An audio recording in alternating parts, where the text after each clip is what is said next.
Unión Patriótica, que han hecho este su 7º congreso. A Ida, a todas las personas que han participado allí. Felicito a Ida por su candidatura al Senado de la República, con toda la certeza de que hoy es más fuerte aún en su liderazgo que en el 2018. La Unión Patriótica obviamente es parte de la historia nacional contemporánea, una historia dramática que el mundo realmente no conoce,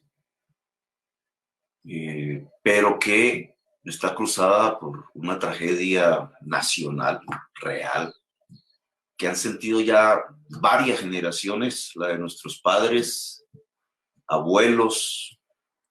Si pudiéramos mirar hacia atrás, quizás tendríamos que mencionar más ancestros viviendo tragedias, pero sobre todo esta historia contemporánea que es la que nos toca vivir, la que hemos vivido, y que ha sido siempre marcada por el deseo de exterminio de las ideas democráticas y de las personas democráticas en el país.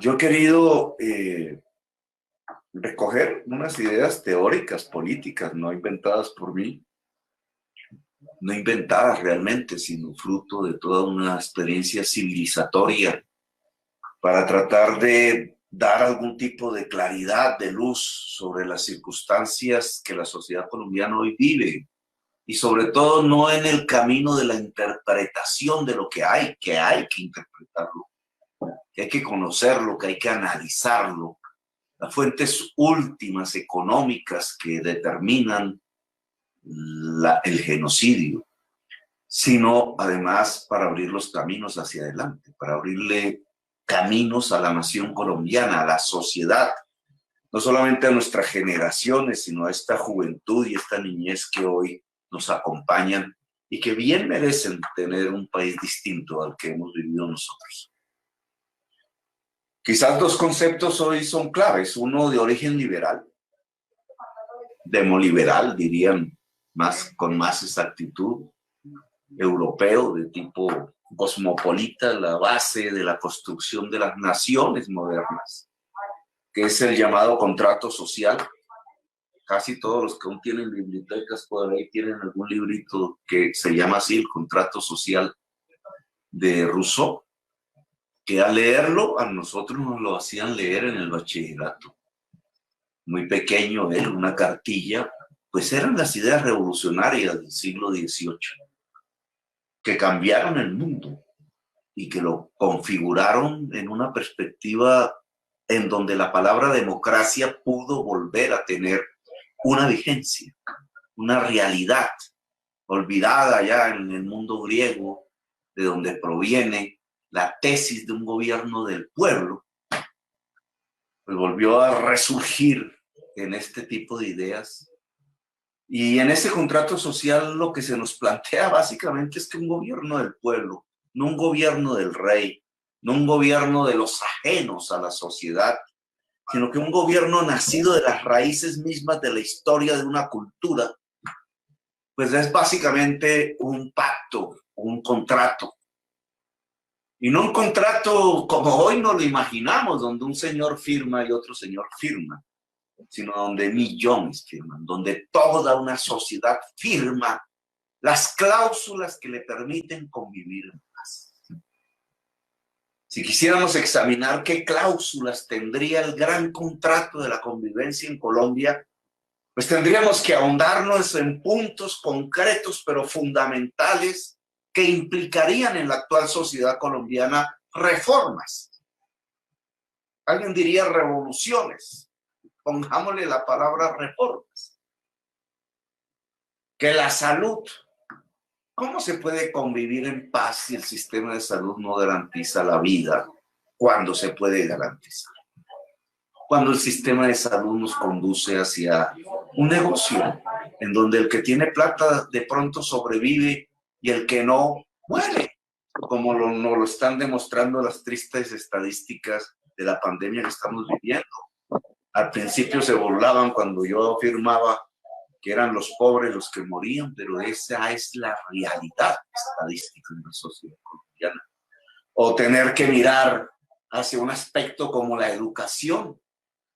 ¿Cómo una ciudad de Bogotá puede sobrevivir sin mar, sin río navegable, si no es a través del cerebro, por ejemplo? De la nueva economía que se sustenta sobre el conocimiento humano, un conocimiento que es construido sobre la base de las redes cerebrales de los miembros de la sociedad nacional, local y mundial.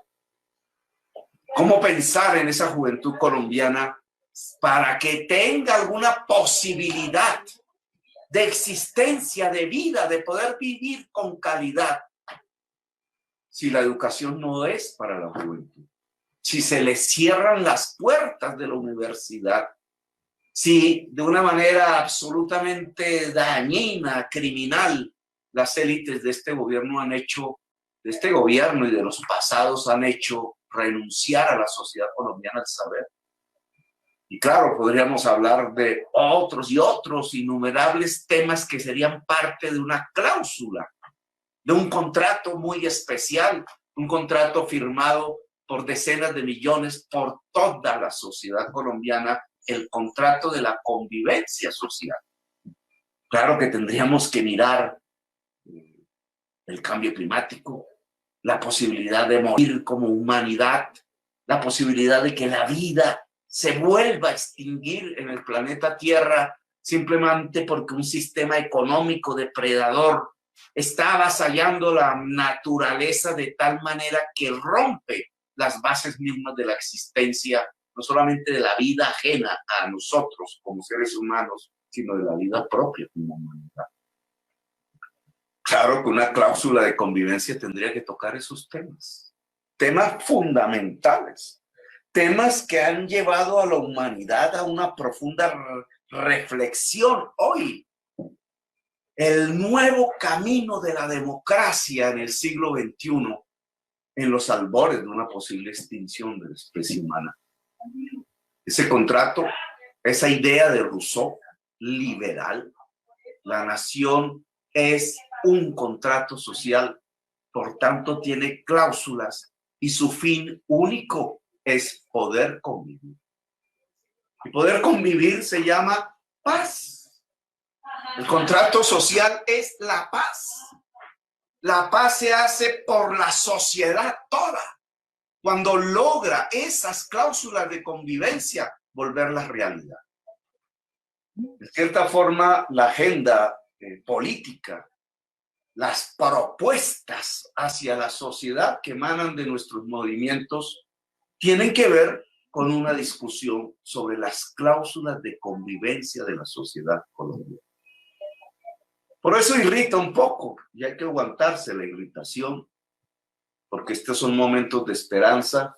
El que se intenten construir proyectos políticos o alrededor de no decir nada sobre el contrato social, de pasar de agache por las reformas necesarias para la convivencia, por no entender qué es la convivencia y pensar que la política es un problema simple de bullines o de sonrisas de marketing, sin ahondar la discusión pública de cómo esta sociedad puede abandonar la violencia y construir la paz. Que esas dos palabrejas que nos han signado la existencia de la violencia que nos rodea para construir una nación en paz implican precisamente estas cláusulas de convivencia y por tanto la necesidad de abocar la discusión programática de las reformas que permitan vivir en paz en Colombia. Pero yo creo que la política tiene sentido si hablamos de esto, si lo proponemos, si lo volvemos una realidad dentro de la sociedad colombiana. Y por ello me atrevo a mencionar otro segundo tema de política construida en la existencia humana, que no es invención de nosotros, sino producto de las circunstancias que ha padecido la humanidad en su propia historia. El concepto del bloque histórico. He juntado la tesis liberal del contrato social con la tesis del bloque histórico de Gramsci en una propuesta que se llama el pacto histórico, porque implica ambas cosas. Implica contrato, voluntad de pacto, voluntad de poner la firma en un contrato, en un gran acuerdo, pero al mismo tiempo, y no es contradictorio, la necesidad de configurar las fuerzas sociales y políticas que al aglutinarse sean capaces de dar una ruptura en el proceso histórico del país. ¿Una ruptura hacia dónde? Hacia de la violencia, de la antidemocracia, del raquitismo económico de hoy, hacia la paz, la democracia y el progreso económico. De dar una ruptura en el proceso. Andrés Álvarez. Una ruptura hacia dónde? Bueno, hacia de la violencia, mismo, Andrés, del raquitismo. Gracias. Bueno, el pacto y el bloque. El pacto es hacia afuera, hacia muchos y muchas muy diferentes a nosotros, hacia la sociedad. El bloque es la fuerza popular. Es que si no hay fuerza popular, es que si los intereses del mundo del trabajo, del mundo campesino, del mundo popular en Colombia no se juntan en una fuerza político-social, entonces no son invitados al pacto. Se pretende, gran error en nuestra historia colombiana hace 2 siglos, repetir esa historia. Un pacto entre blancos criollos. Gramsci. Una patria boba. Bloque histórico. La patria boba que conocimos así en la historia de Colombia se desintegró. Vino la reconquista española, acabó con una esperanza de libertad transitoria, básicamente porque quienes lideraron esa idea de libertad, que básicamente eran esclavistas de la sociedad colombiana, era libertad para ellos, pero no para el pueblo. Pues terminaron sin pueblo. El pueblo terminó derrotándolos. Un pacto criollo de espaldas a la población.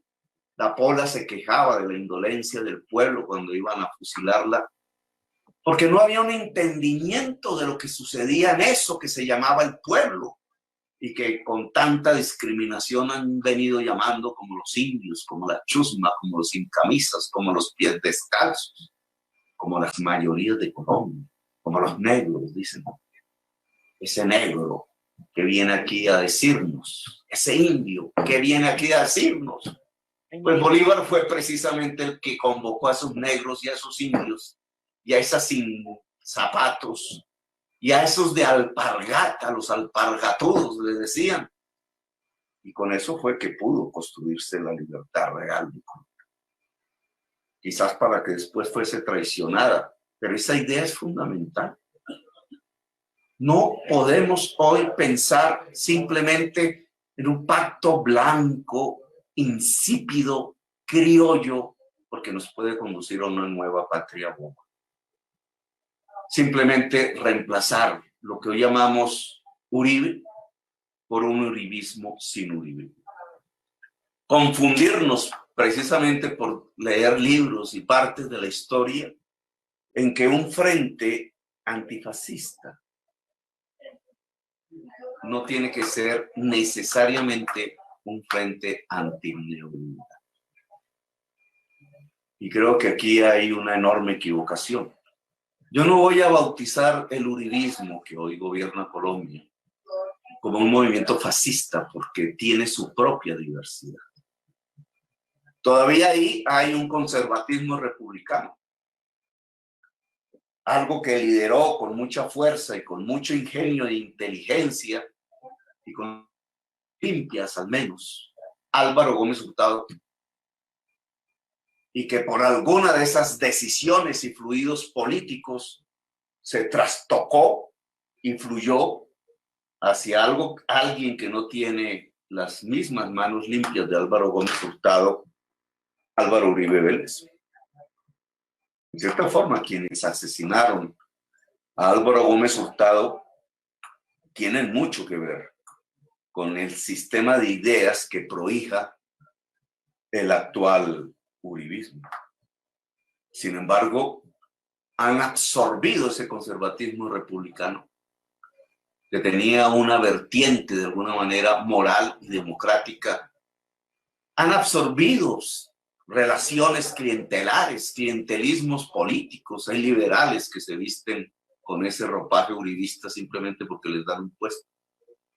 Gente de izquierda, compañeros míos que estuvieron en la lucha democrática del M-19.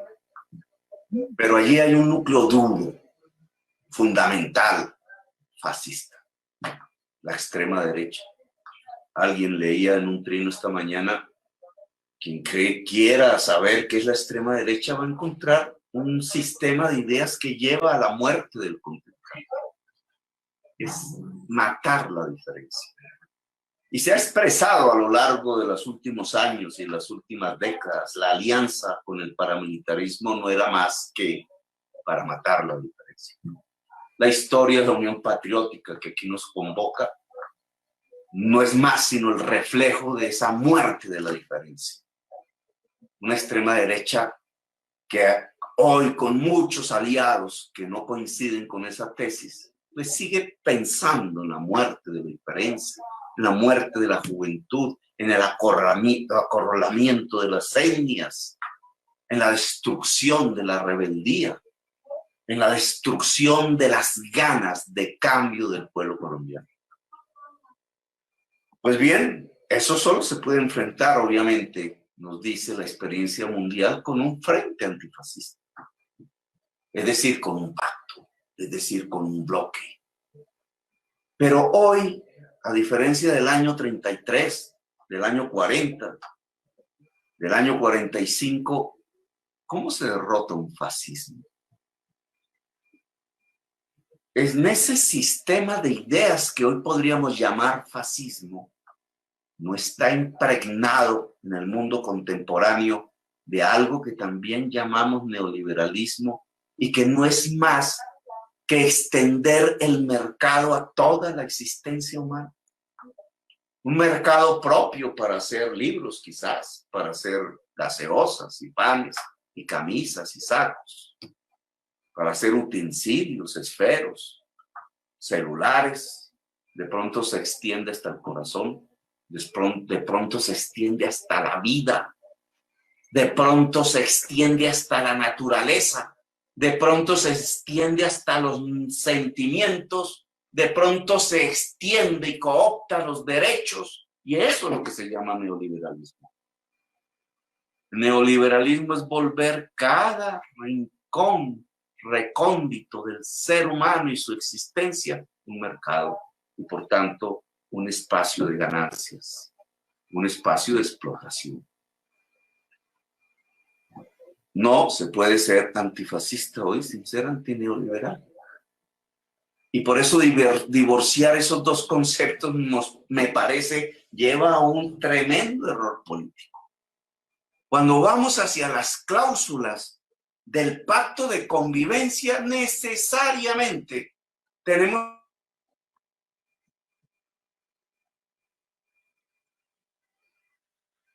cláusulas, necesariamente estamos hablando de una ruptura de eso que se llama el modelo neoliberal. Por eso existimos. Por eso el pacto no puede ser simplemente un pacto blanco criollo para repetir la patria boba. Esa historia Colombia no tiene que repetir. Quizás tenemos que recoger, sí, la idea de Bolívar de que es con los de Alpargata y los de tez oscura y los indios con quienes tenemos que hacer las transformaciones. Cualquier intento de exclusión de ese mundo popular no lleva a buen viento, no lleva a buen puerto. Así que esta es la agenda política a la que hoy acudimos. Un bloque histórico, un pacto histórico. Un bloque histórico de fuerzas políticas y sociales con capacidad de poner banderas de la democracia y banderas de la paz en el centro de un nuevo contrato social para que una nación sea posible, la nación colombiana.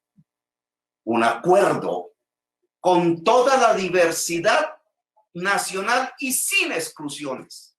Las exclusiones las provocarán las cláusulas que acordemos programáticamente, es decir, el deseo de no querer hacer las reformas.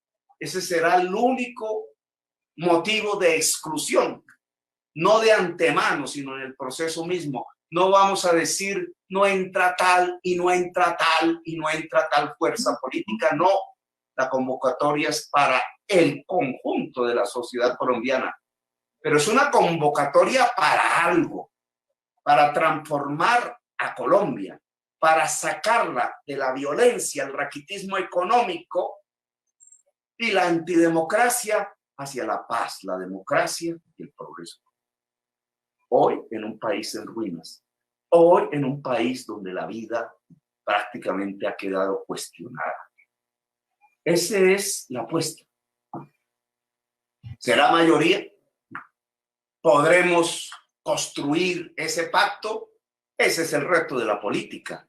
Y me encanta que algo que representa tanto desde el punto de vista de la realidad contemporánea colombiana como la Unión Patriótica, hoy se convierta en el primer movimiento que lanza unas candidaturas.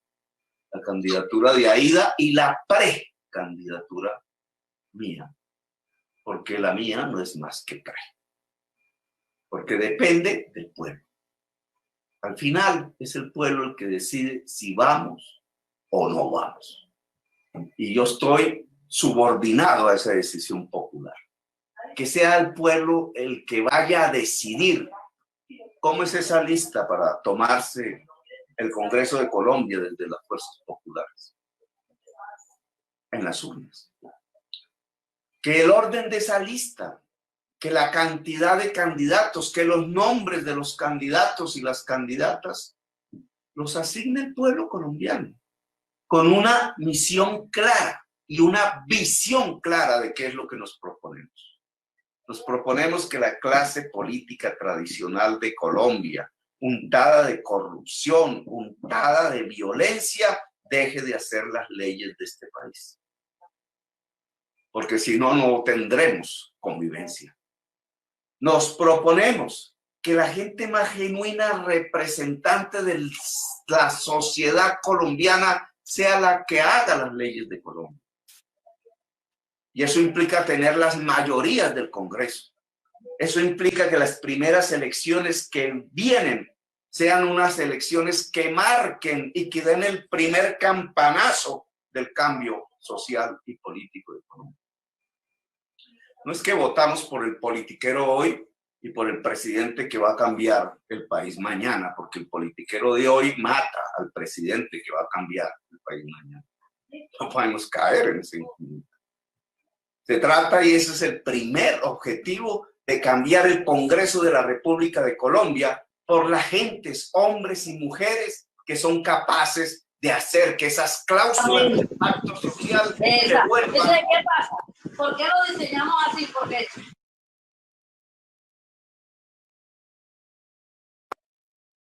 se vuelvan parte de ese contrato de convivencia de Colombia.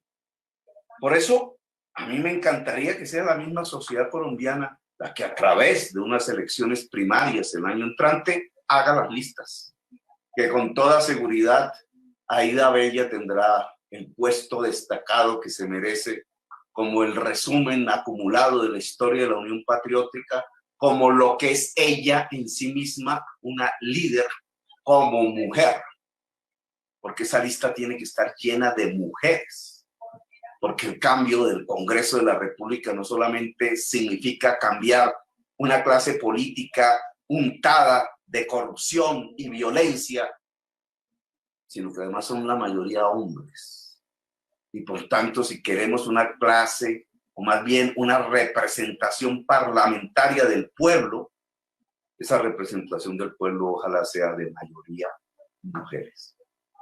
Y la siguiente elección, si logramos un triunfo allí, y eso el pueblo lo determina, es ganar la presidencia de la República.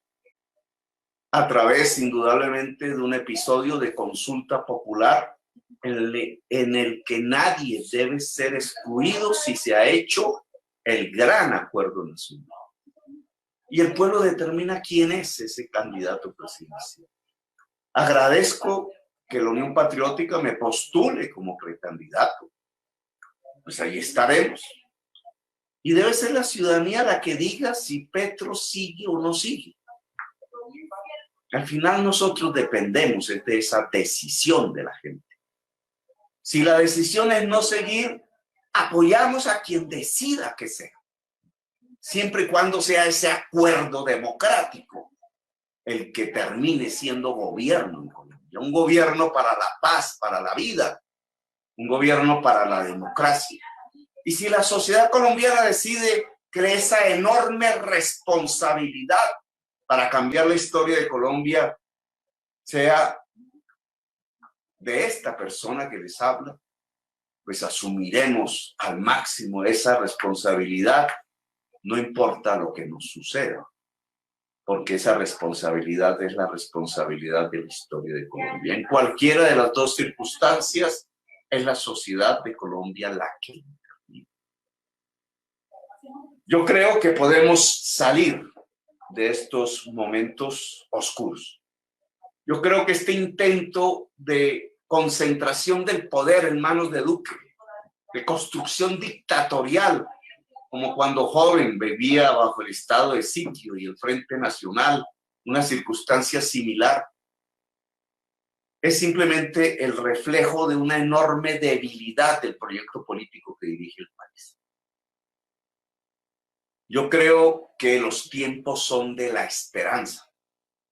Yo estoy absolutamente convencido que tenemos la capacidad técnica, intelectual y la fuerza social suficiente para, por primera vez desde esos tiempos en que se gritó libertad en Colombia, podamos hacer una segunda posibilidad de cambio de la historia del país en función de la paz, de la democracia e indudablemente en función de la libertad política en Colombia. Gracias por haberme escuchado, muy amables, felicitaciones en su 7º Congreso, felicitaciones a Ida y a todos los equipos de hombres y mujeres que han concluido esta labor democrática. Aquí empieza de nuevo una lucha y esa lucha la vamos a librar. Gracias, muy amables.